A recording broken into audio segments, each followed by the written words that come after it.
ॐ सहना भवतु सहनौ नक्तु सह वीर्यङ्करवावहै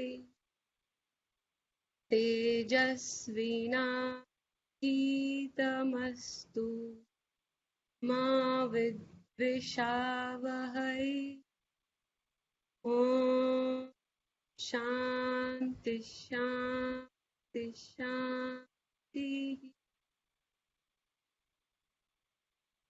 वासुदेवेन्द्रयोगीन्द्रं नत्वा ज्ञानप्रदं गुरुं मुमुक्षूणां हितार्थाय तत्त्वबोधोऽभिधीयते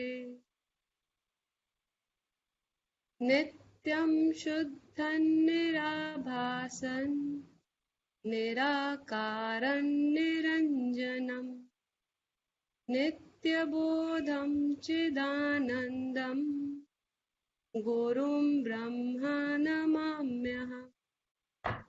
So we'll just conclude this portion. What is Atma is the central topic of Vedantic study. And Atma is not an object. Therefore, it is not an object of knowledge. Therefore, you can never know about Atma. Atma is just a word to convey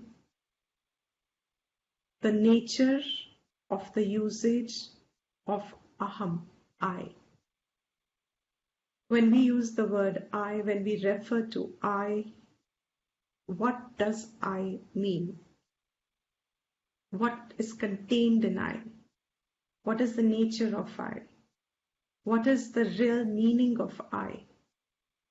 What I understand as I, is that ultimate? Is that absolute? Is that correct? Is that actually verifiable? Is it my only experience as I think? I think. When I say I think, that thinking is objectified. That is why I can say I think.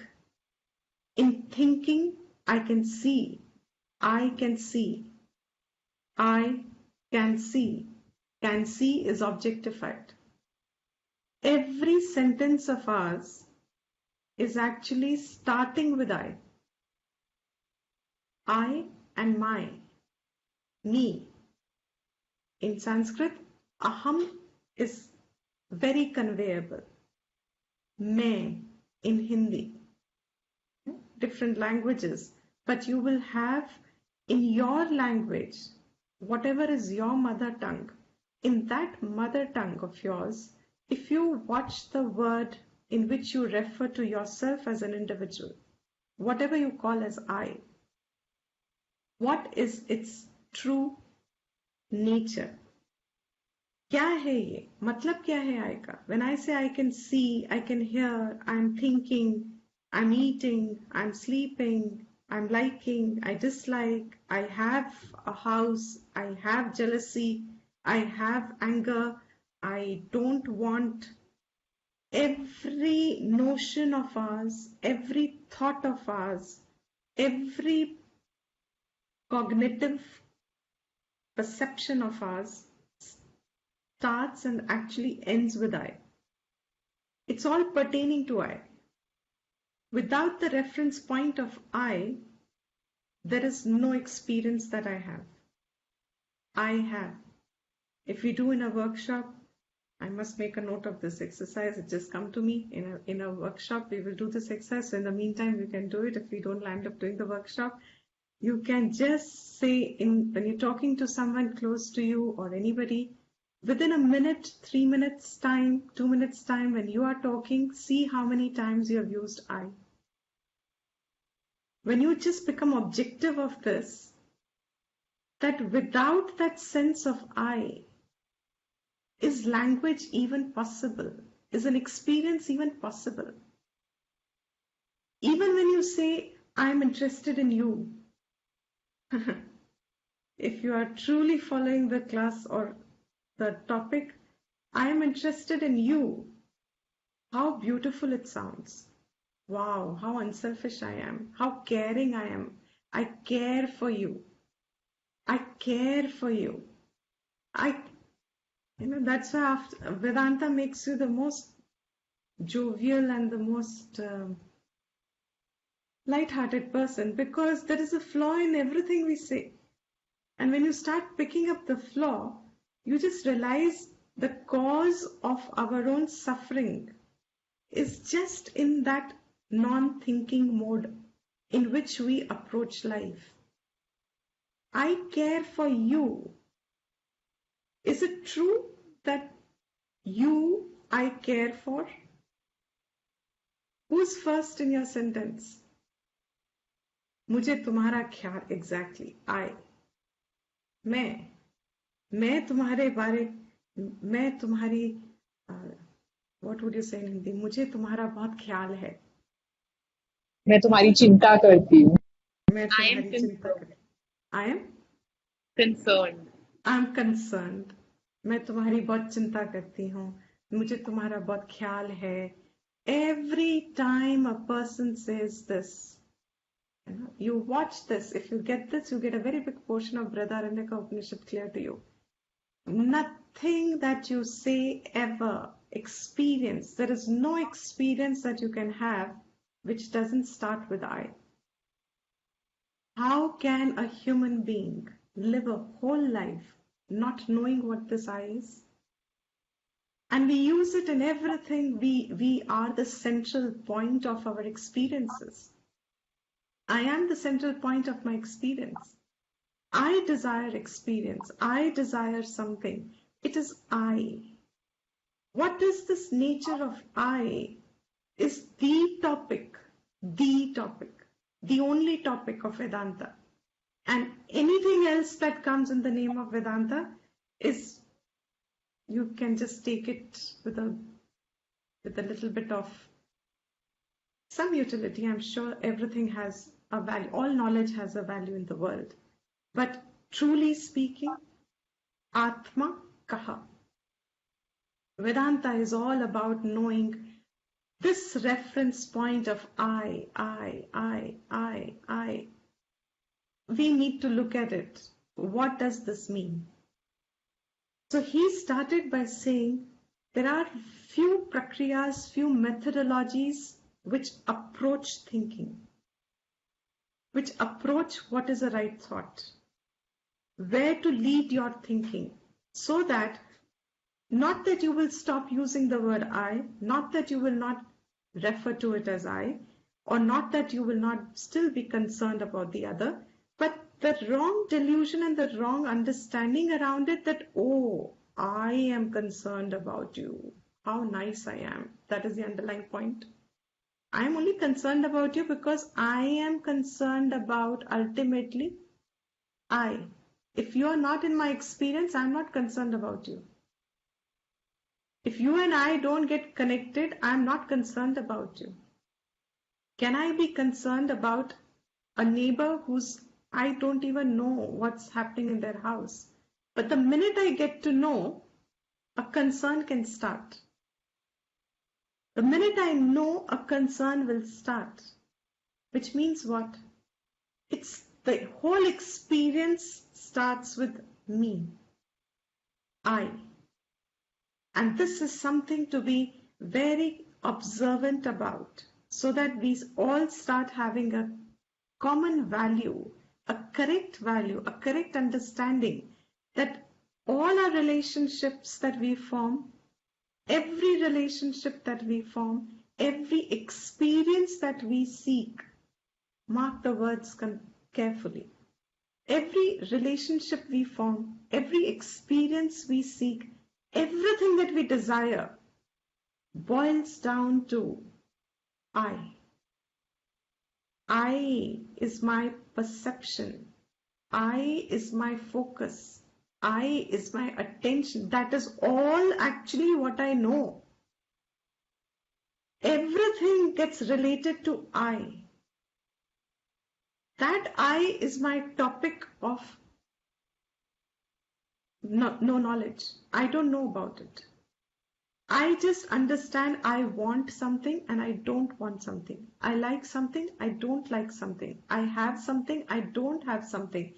I am only conscious of all this, seemingly. I'm not able to understand what is the point of thinking so much also about I. Zarurat kya hai? Am I not clear that I want this and I don't want that? Isn't that enough? Whole idea is that as long as you are presuming I is whatever your knowledge of I is, our knowledge of I is, that is correct. Whatever comes after that you presume is correct. If you think what I know about I, and that is correct, I think I know myself. Because I think I know myself, I think it's correct. Now, if I think this is correct, then everything following it, I think is also correct, is real. Here the point has been, through these methodologies, very gradually, a correction starts to form. A self-correction starts to form. What is that correction? That whatever gets connected with I, and if your I seems to be including only your body, mind, intellect, to that extent, expand them in the 5 koshas, Annamaya, Pranamaya, Manomaya, Vijnanamaya, Anandmaya, or expand them in the 3 states, waking, dream, and deep sleep. Whatever your I is encompassing, is associated with, if your understanding of I is only limited to this much, then that I is only vyavaharik drishti. It is only vyavaharik functional usage. If the I has a sense of identification with the body, the mind, the intellect, which lands up having the sense of individuality as one cognition, which otherwise many people misunderstand as ego, which is not what Vedanta is really talking about, but it's acceptable. That sense of individuality, jisko I hum keh rahe hain, which becomes the base of all my relations and all my seeking of experiences in the world. All of this, that I is not Atma, but it is an indicator of Atma. It is an indicator of Atma because this alone is my only experience. If you've heard carefully, all my I cognition of myself as an individual is what I know. But when I said a few sentences before, I see, I think, everything is a perception. I only perceive myself. I don't have relation with anyone if I do not perceive myself first. Isn't that a fact? अगर मुझे मेरा cognition नहीं है, तो I cannot seek anything in the world. I cannot have relations in the world. If I don't perceive myself, that perceiving myself is what Vedanta is clarifying to us. That I have mistaken to be I associated with the body, mind and intellect and etc. That perception by itself, that I cognition, not the thought, but the very idea of entire existence of myself is my perception. And when I say my perception, who's the mind? When I say my perception, this perception is also a thought. But if you look indicating where it is indicating to something which is not a thought. It is indicating towards what is its background. Where from has this come into cognition? What came first before I formed a relation, before I formed a seeking, before I formed something I want? What comes first? My self-cognition. My words are very, very careful, and if you get it, you unlock something. This comes from the Shastra. My entire self-cognition is not just a thought.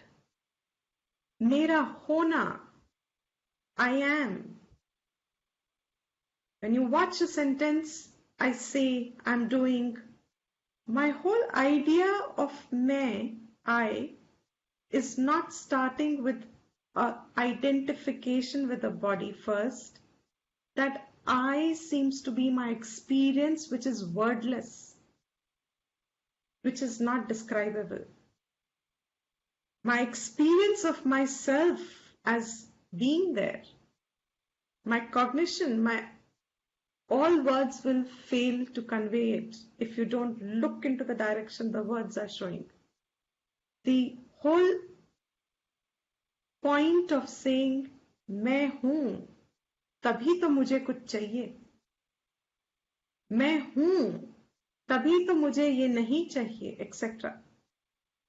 This perception, this idea of I, which is wordless, which is actually contactless through the senses, through any thought, nothing from outside sure enough can reveal it. If your own thought is only going to be an indicator, then what from outside can show it? It's almost like saying, when you have a torch, nowadays it's not such a good example because your telephones, mobiles also have a torch, but in the olden days, that torch light, which used to have the big batteries inside.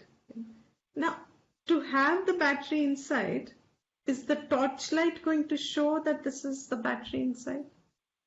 It is because of the battery that you have the torchlight. Is the torchlight going to reveal the battery inside? No. In the same way, this I cognition, मैं, everything that I have about मैं, Vedanta is dismissing as this is not Atma. If you call your मैं as a मैं, तो सो के उठ गई, मुझे बहुत अच्छी नींद आई, मेरे को बड़ा अच्छा सपना आया, मेरे सपने में कोरोना था ही नहीं, मेरे सपने में हम लोग सब घूम रहे हैं, हम सब everywhere, we've gone to Switzerland, we were skiing in Alps. मेरे सपने में, what fun I had in my dream. मेरे सपने में, I can go on the whole day. That's why I said this is worth a workshop. If you watch even for a few minutes, you will reveal, the minute this class ends, you will see that when you use the word, it will instantly reveal to you this whole मैं is caught up in your identification with the sthula sharir and sukshma sharir. Annamaya kosh, pranamaya kosh, manomaya kosh, vijnanamaya kosh. The whole thing is caught up in it and with one seeking. And that seeking is this, I want more happiness. सुख चाहिए, सुख चाहिए, सुख चाहिए, दुख नहीं चाहिए, दुख नहीं चाहिए. Like I said in the last class, which one of us has ever got an acceptance of even a small bit of discomfort in our life? Why do we think humanity? We, through Vedantic study and through scriptural study, somehow disagree with this statement. At least I completely disagree with that statement that human being has advanced. I can't accept this. That human being is very advanced, because all that we have done is we've brought things of comfort to us. Why did we bring things of comfort? Why has the whole humanity moved into the direction that we just keep developing things which give us more and more comfort? And that's what we call advancement. Why? Because dukh is not acceptable, not even this much. Itna bhi मतलब to the extent that even if I get a scratch in my finger, the scratch, just a scratch, it's not even a deep scratch, just that scratch there, and suddenly I get the cognition of pain. And that pain brings my attention to it. And what does it want? It wants me to take care of it so that it heals again, so that I can forget that I have a finger again. Because only when there was a pain did I get the cognition, oh, I have a finger also. Till then I've been using it very, very well. But somehow I'm not aware of it. But the minute I got that little scratch, now I am fully cognizant of the fact that, oh, and the minute it's okay, I've forgotten again. What is that pain? Why did my attention come to it? Somewhere I feel that removal of that pain, removal of the thought of dukh, removal of anything that I presume has caused me dukh, unhappiness. The minute I remove it, I'll be happy again. The minute I remove it, I'll be happy again.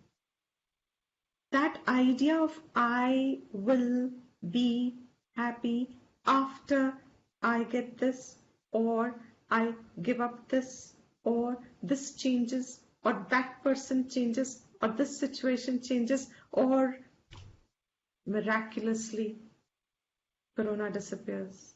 How happy we all will be.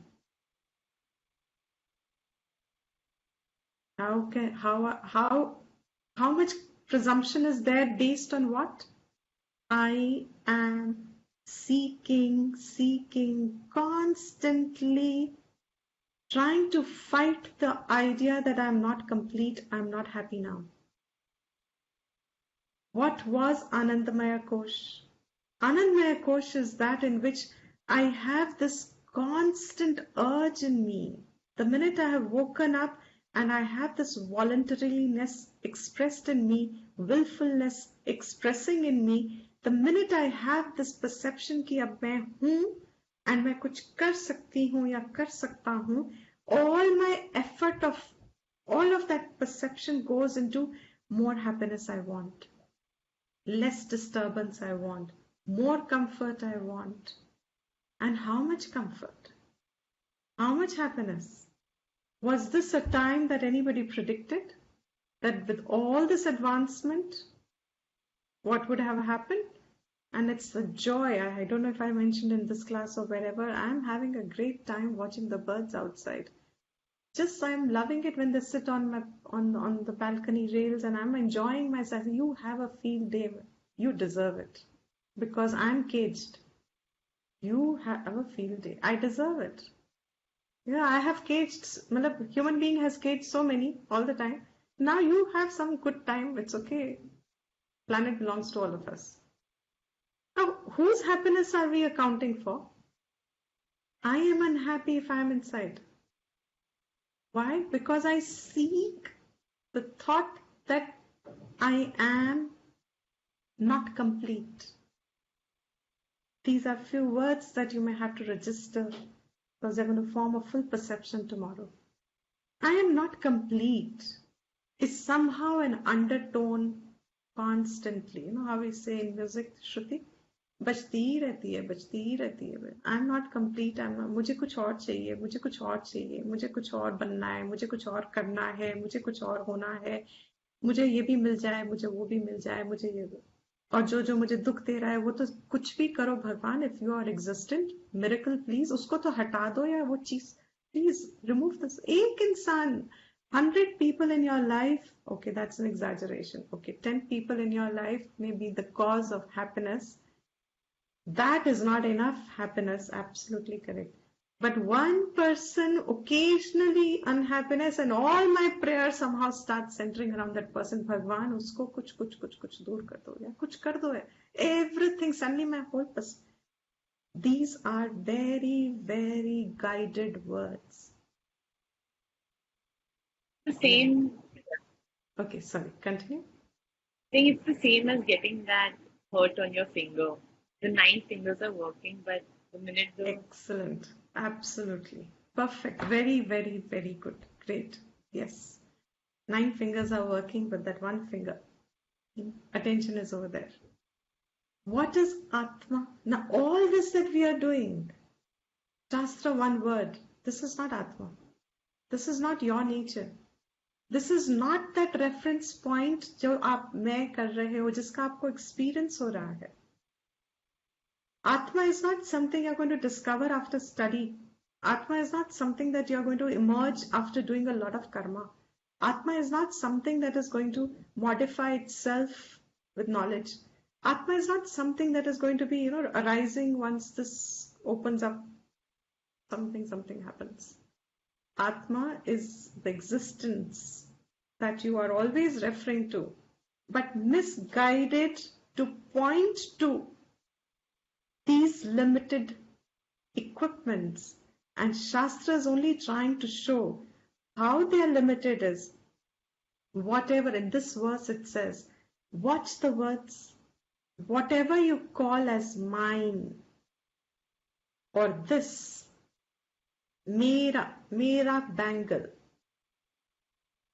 my bangle, my hand. Supposing someone's held your hand with a bangle. You have a bangle and someone's holding your hand. छोड़ ही नहीं रहे हाथ आपका. Now when I ask you, bangle किसका है? You will say my bangle. और वो हाथ ही नहीं छोड़ रहे आपका. थोड़ी देर बाद आप क्या कहोगे? क्या कहोगे? हाथ छोड़ो मेरा. Excellent. मेरा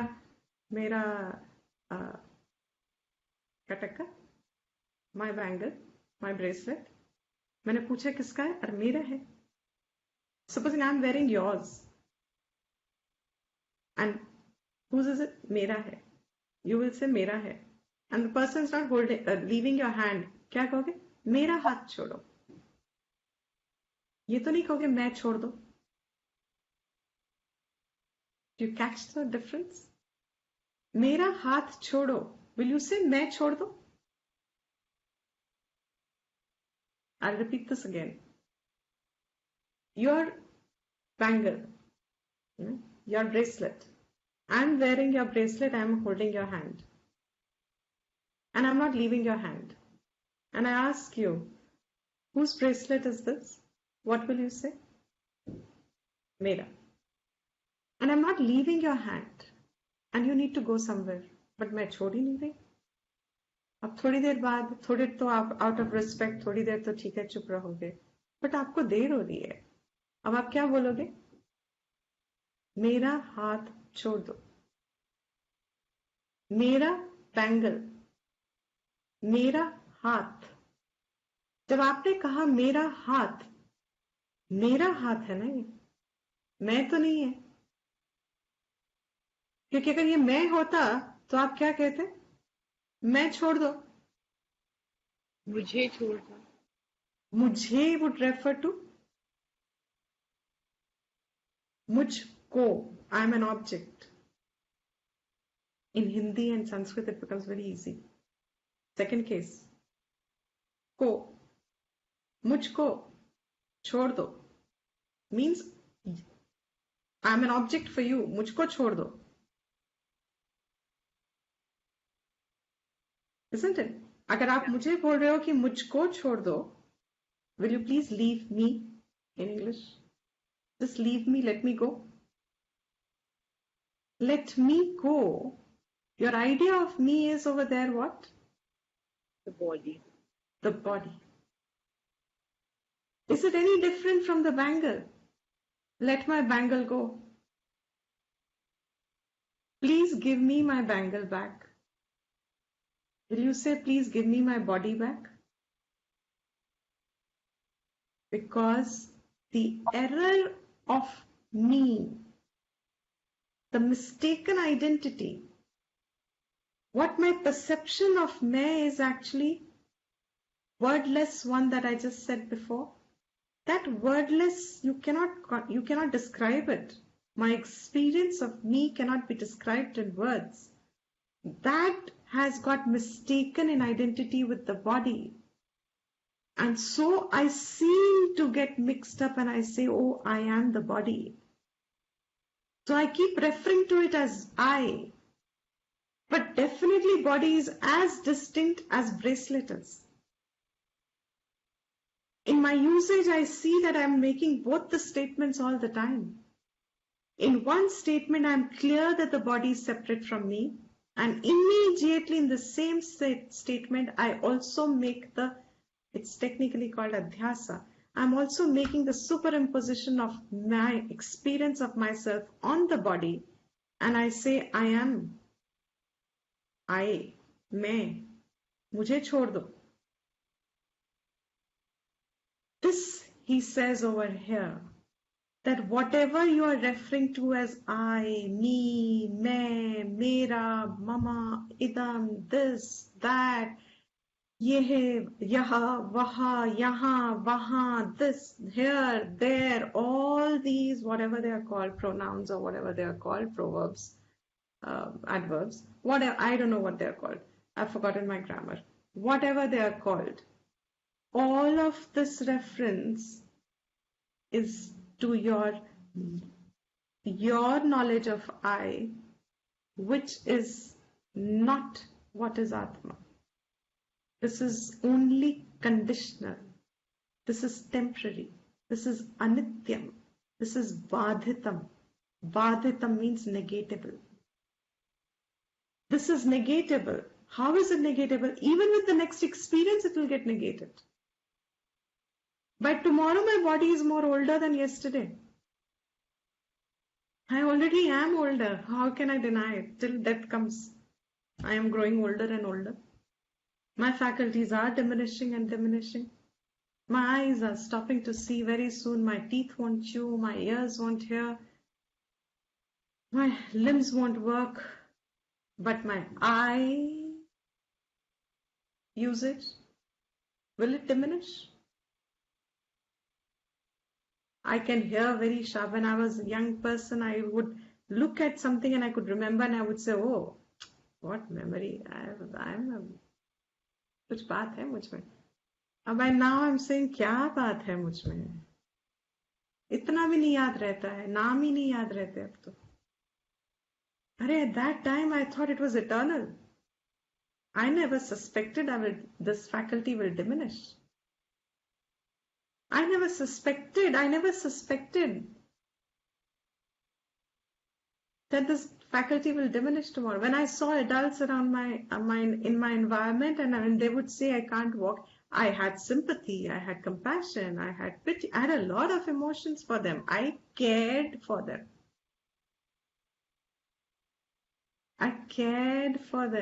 But I never suspected, I cannot have that experience that they have at that point. And yet today, I will say to myself, oh, this is what they must have meant. If their knees creaked when they got up, or if they adjusted their glasses to read, or if they did that to their ear to hear, and now I will, oh, acha. But I, at that time and I now, that with bright faculties of a young person and I with the older version of my own faculties have changed. My experience of myself, on which I have imposed the constant seeking of more comfort, more happiness, more joy, less sorrow, less discomfort, less unhappiness, and that I am not complete. Maybe tomorrow I'll be better. That whole notion is what is called as, one word he said, not Atma, and therefore it is anatma. And because you can see and recognize, thanks to the Vedanta Prakriya, that change seems to be inevitably there in every kosha. Whether it's Annamaya, whether it's Pranamaya, whether it's Manomaya, whether it's Vijnanamaya, Anandmaya seems to be I want happiness, but it is constantly changing, changing, changing, changing. Observe, observe, observe. It's not a matter of intellectualization. Just simple observation. Shant man mein, observe the way in which our reference of I is placed on them, on these changing elements of nature. This changingness is what is calling it mithya. This changingness is what defines it as not Atma, therefore anatma. So the body is anatma, the mind is anatma, the intellect is anatma, annamaya kosha is anatma, pranamaya kosha is anatma, etc. Panchakoshas are anatma, and the three states are all anatma. Because the experiencer of all this, Atma Tarhi. Sorry, I haven't had a chance to complete these. Atma Tarhi Kaha. He finished all the three fundamental prakriyas that come in three different Upanishads. He's finished that. And then the student, because he had asked, what is Atma? Now the next question is, so if all this is anatma, ये मैं नहीं हूँ, जिससे साथ भी मेरा मैं जुड़ा है, वो मैं नहीं हूँ. अगर मेरे बैंगल के साथ मैं जुड़ा है, मैं नहीं हूँ. मेरे हाथ के साथ मैं जुड़ा है, मैं नहीं हूँ. मेरे विचार के साथ मैं जुड़ा है, मैं वो नहीं हूँ. तो फिर मैं क्या है? If anatma is very clear to you, because that is all that can get clear, because words can only describe anatma. Words can only show anatma. Whatever word will show will be anatma. Because rest, whatever word is going to convey, will be showing a pointer. I was trying to bring an image, didn't have the time. You have signboards saying this way please. So it's a very beautiful, I don't know how to get it. This way. So what is Atma Tarhi? Now all this that you can now point out as body, mind, senses, blah, blah, everything. All this is anatma, not Atma. By its characteristic that it is ever changing. It is anityam. It is badhitam. It can be negated. It can be replaced. Like the waking state gets replaced by dream state, dream gets replaced by sleep, sleep gets replaced by dream, dream gets replaced by waking. It's a replaceable thing, means it's an ever-changing thing. So then, what is Atma? That is now pointed this way. All this has been looked upon and said this is not Atma. Then look this way. Which way? Satchidananda Swarupaha. What is Atma then? Sat Chit Ananda Swarupaha. Which is only a pointer. It will this way, look this way. Atma kya hai? That which is Sat. Atma kya hai? That which is Chit. Atma kya hai? That which is Ananda Swarupaha. Sat Swarupaha. Chit Swarupaha. Ananda Swarupaha. Swarupaha goes with all three. Atma is of the nature of Sat, Chit, Ananda. What is next question? Sat kim? Then what is Sat? How will I know Atma? They said Atma is Sat Chit Ananda Swarupaha. Okay. Then what is Sat? How will I know what is Sat? Sat kim? Kalatraya api tishtati iti Sat. Kalatraya api tishtati. What remains? Tishtati is what remains. Iti means the definition. Whatever remains, when? Api, also, indeed. Where? In Kala Traya. Pi Traya. Kala in 3 times,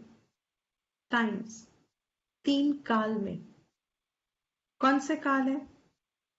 In Hindi it's more better to convey this. कौन सा काल है?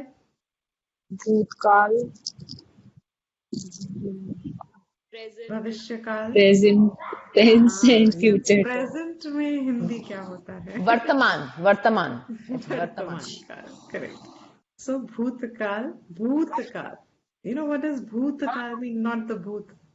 भूत. भूतकाल means जो अभी, this वर्तमान काल के पहले वाला, हर सारा काल जो वर्तमान के पहले, what we call as past tense. Yeah. That past tense. Kal is a word which is complete in itself. Tense is still a usage in grammar. ये काल, अभी, where are your perception of मैं now? अभी. This whole idea here now is वर्तमान. इसके पहले जितना भी निकला, that means as I'm experiencing my present kal, it has already become the past because my present is now. The class started at 11 and now whatever time it is, 11:50. At 11:50, what is 11? Past, bhutkal. At 11 o'clock, what is 12 o'clock? Bhavishya ka, jo aayega. But aayega is uncertain. जो चला गया, certainly gone. What is remaining? And whatever there is, because by the time I finish the sentence, I started my sentence, it's 11:50. I ended, it was 11:51. So what has happened? Kala. At 11:51, 11:50, by the time I'm saying this is present, it has become past. That is काल, जो पकड़ा नहीं जाता, जिसको आप पकड़ नहीं सकते, लेकिन जिसमें मेरा मैं बैठ गया है, मेरा मैं उसके साथ जुड़ा है, लेकिन आप पकड़ नहीं सकते उसको. That is काल. This काल, which is constantly as if I am moving in काल. भूतकाल, भविष्य काल, वर्तमान काल, मेरे साथ ऐसा हुआ था, मेरे साथ वैसा हुआ था, मैं we have a whole history. As much as our age is, that much life history we have of all our bhutakal. This happened then, that happened then, good, bad, everything we have collected over here in ourselves is all what? An experience in which I bound myself in Kal. That experience was bound in Kal. 11 o'clock experience was bound in Kal. By the time it's become 12 o'clock, it's time to wind up the class. And I thought I'll finish all of them today. But suddenly that experience is incomplete because I have not even started with Sat fully. Now it's bound in time. That experience has got bound in time. And that bound experience has me attached to it. Remember, my class started by saying, I am the central point of any experience. Without the reference of I will not have an experience. So in every experience, I am there, bound. But what is Atma? Is this I which seems to be bound with every experience, is that the I that is Atma? That kalatraya api tishtati. What remains in all 3 periods of time, what remains in 3 periods of time alone is Sat, and Sat Swarupaha is Atma. So this I that I was there, you know what happened to me when I was 6-year-old? आपको पता है मुझे साथ क्या हुआ था when I was 12-year-old? 5 months ago what happened? Yesterday what happened? That eye that was caught in time, and it's a good phrase in English, caught in time. The eye which got caught in time, and time can never exist without space, because experience is spatial with time. That time and space experience in which I is identified with it, caught in it, that is not Atma. Tarhi kim? Kaha? What is Atma then? Which remains the same in all three periods of time. Bhut, Bhavishya, Vartaman. Bhut, Vartaman, Bhavishya. It remains changeless. It doesn't. Remember one of the first verses, Kutastha Nityam. Pravaha Nityatvam. What have you seen the usage of I throughout your life so far? Pravaha Nitya Atma. Which kept on, of course, appearing at every point. I can never be without I. But I seem to be catching it all the time in time and space. It seems to be pakda hua. In my time and space, in time and space is where my I is, and then I get an experience and I say, oh, I had this good experience, I had a bad experience. I want that experience. One of the experiences I really, really want is, supposing I want to go skiing and I want to go to the Everest and I want to go hiking and I want to go into the ocean, deep ocean. I want to touch the ocean bed. I want all these. I want to go into space. Every experience that is bound in time and space is anityam. Then who or what point? There is this perception of I which is wordless. I can't use the words because I can't say perception of I. Bring to your cognition your whole experience of me, which is free of kal. And you will notice its characteristic is it remains steady in all three periods of time. It has undergone no change. How do you know that it has undergone no change? That is the next characteristic. Chit kim. What is chit? Jnana swarupaha. It is of the nature of knowledge. So what exists in all three periods of time is known to me. I know the change because I seem to be the changeless me.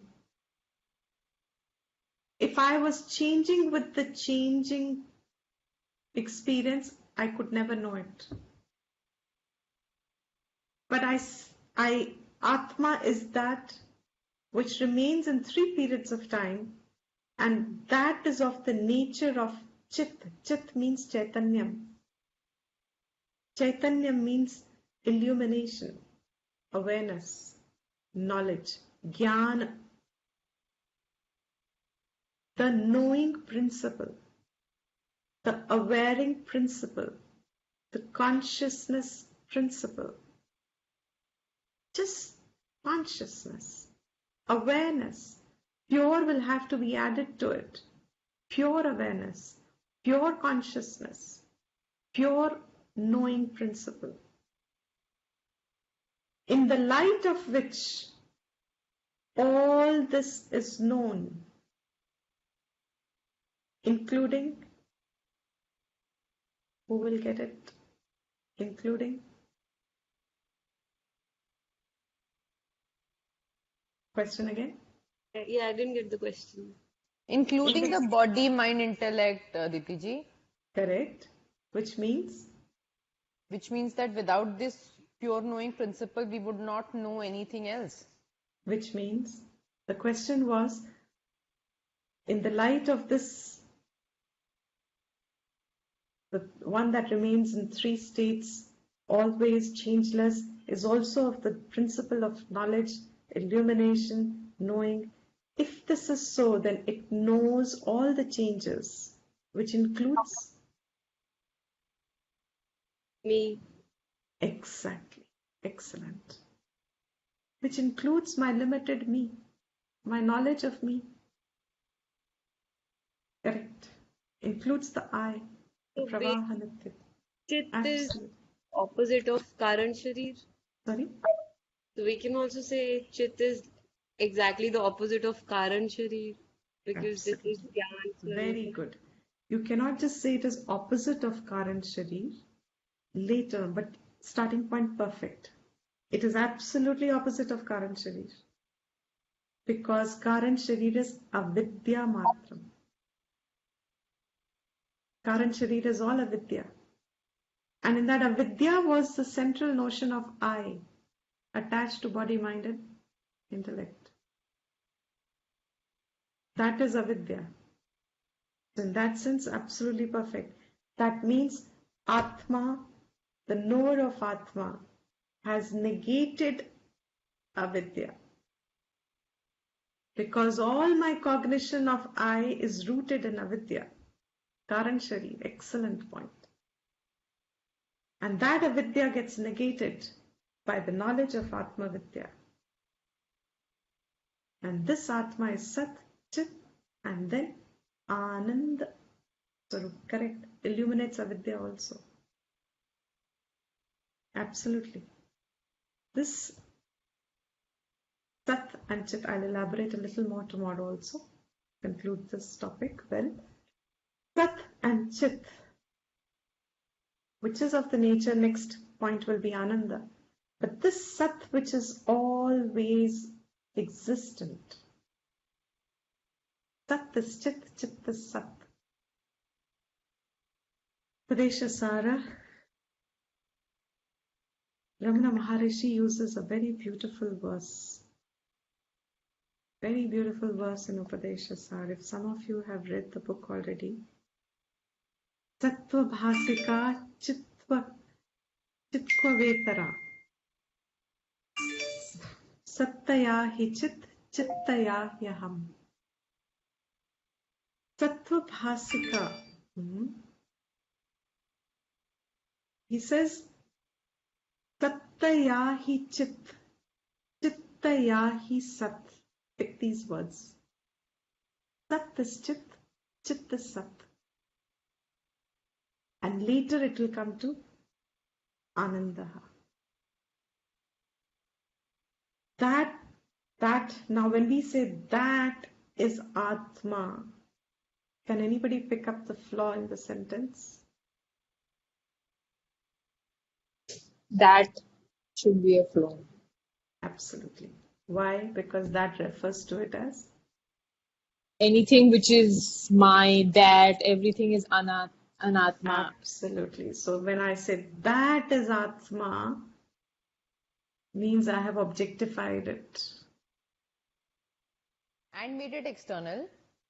Absolutely. Made it external because that will refer to external. So the whole self-correction, I should conclude it if, obviously, correct, it becomes an object. The minute you start, and it's only in understanding, it's not in Vyavharik language. Don't mistake it in Vyavharik language unless until you have another co-Vedantic student along with you to talk. You can have an entirely new language after that. But unfortunately, fortunately, it's never happened so far. But what is the whole idea? Whatever is object is not Atma. Sattaya hi Chit, Chittaya hi Sat. That which remains 3 periods of time and is of the nature of knowledge, which illumines everything, is Atma. This is Atma. And that Ramana says in the verse, is actually not this. Your whole perception of I, chittaya, and all of this is only aham. It is aham. Thus, aham is of the nature of sat and chit and ananda. That is Atma. And then later on, the prakriya will increase further, goes more subtle, because you have to include the world, otherwise, the world becomes separate from you and therefore will always be a cause of misery. Even if you are Atma, the world still is anatma. World is full of evil people. If that remains separate from you, then this is still not knowledge. So this Atma becomes Brahman. That completes the whole thought flow. So with this, I think we will end now, and we will continue this topic tomorrow. We'll finish Atma Tarhi, and then I'll give, I think some of you really benefit from the assignments. Those who don't want to, it's okay. There is no study here in that sense. It's purely for your reflection that the assignments are there. Some of us have constraints of time and etc. It's entirely voluntary, but very suggested. If you have time, if you can, would be good to take it, because it's the introductory portion where you can ground the fundamentals. And the same fundamentals last till the very end. Now that you have understood what is Atma, rest of the life can be spent around it. So assignments only help, and maybe tomorrow evening or day after, when I can, after the class, I will put the assignment. Again, I'm repeating, it's voluntary but advisable. Definitely helps anchor one's thoughts deeper and better, and also helps one go through this again. So maybe next weekend we will not have a class. In all likely, we won't have a class. Next weekend, I'll give you the assignment, give you those 2 days extra to finish it and catch up. Some of you have to catch up with your past classes. You can catch them up. And even if you don't write full, don't worry. This is really one knowledge which is not tested, because whatever you know is all that you will carry. What you don't know is not the point. I mean, there's no right or wrong in this knowledge. This is very distinctly different. Now you will understand it is different and distinct from any worldly, any transactional, any secular knowledge. The assignment is not meant to assess. It's not like that. Purpose is your mind will dwell on it for a little longer. Otherwise, caught up in time, we know how our time fritters away in most non-essential things of life. So that's the only purpose of assignment. Can we conclude the class, please?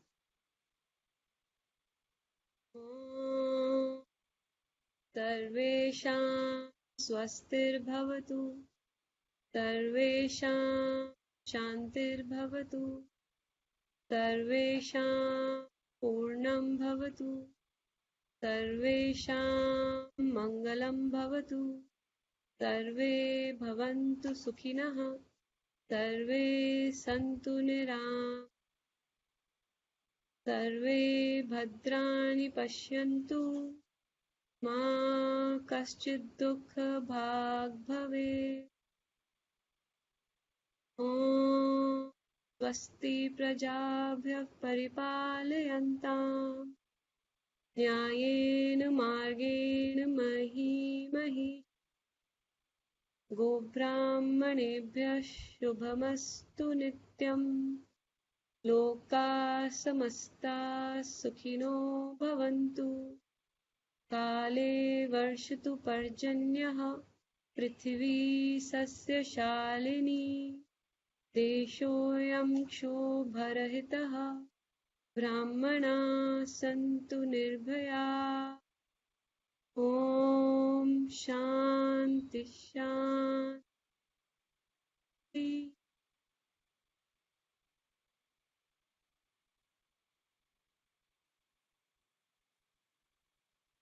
So much.